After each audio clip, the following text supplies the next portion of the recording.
Hey everybody, I've got 4 objects here, and what we're going to try to do is learn something about the nature of these objects by taking some measurements of them. So I've set up a data table over here. I'm not going to fill it all out, but I'll fill some of it out to help you. And so the table shows the different objects. I've got an acrylic prism, a dull colored small metal weight, a larger shiny metal weight, and a shiny metal cube. And there they are. And so we'll start by taking the mass measurements with this electronic balance right here. And so get out a piece of paper and a pencil and let's write down these masses. And so my acrylic prism,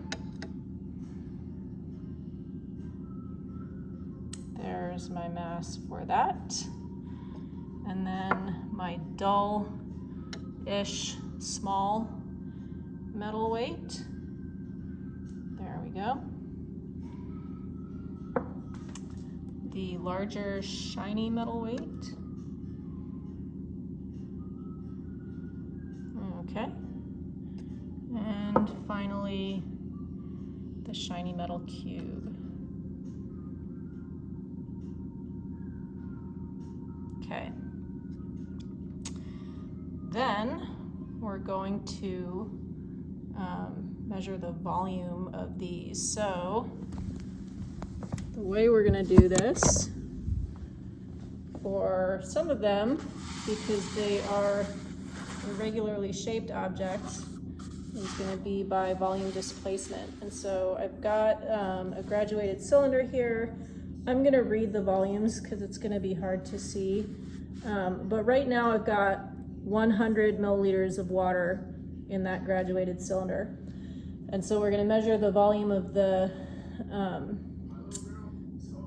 prism by water displacement. And so we need the volume before and we need the volume after I put the prism in there. And so if I go over to my table, my volume right now without the liquid in there is right at about 100 milliliters. Okay, so let's drop it in there, see what happens. And now I'm looking at it and it appears to be at about 12, 14, 16. I'd say 116 milliliters is what it has gone up to. 0.0, because it's right on that line. Okay, and so now my volume is 116 milliliters. I'm going to do the same thing to figure out the volume of this dull-ish metal weight. And so with a starting volume of 116 milliliters, I'm going to drop that weight in there ever so carefully so not to break the glass. And it is now, say, 122 milliliters.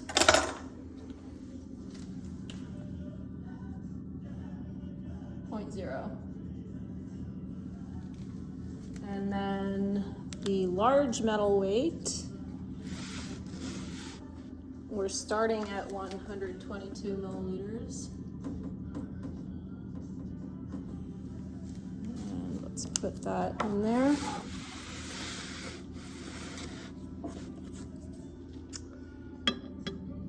Carefully and slowly. Ooh. And 32, 4.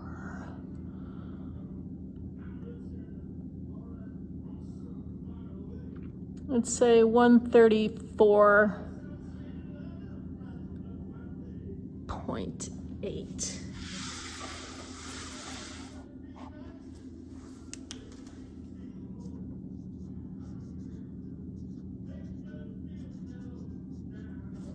And so I can get the difference in those measurements for each one to get the volume of each object. Now, the shiny metal cube doesn't actually fit in here. It's too thick to get in there. But happily, it's a perfect cube.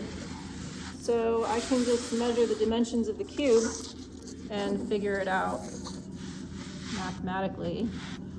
And so I'm going to use calipers, because calipers are the most precise instrument that I can use. And they are weird instruments. And that says, say, 2.50 centimeters.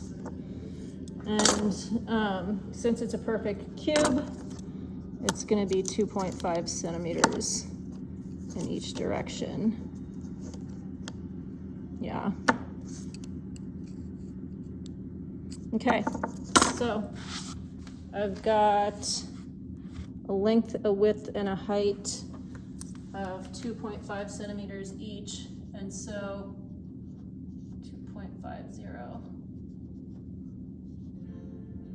I just have to multiply those together, length times width times height, to get the volume. And this unit is milliliters and that unit is centimeters. And so when I multiply this centimeters times centimeters times centimeters, I'm gonna get centimeters cubed, which incidentally is the same as a milliliter.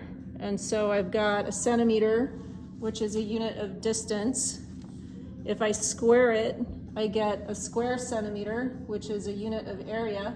And if I cube it, I get a cubic centimeter, which is a unit of volume, which is equivalent to 1 milliliter. So they actually are the same, all gonna be the same unit.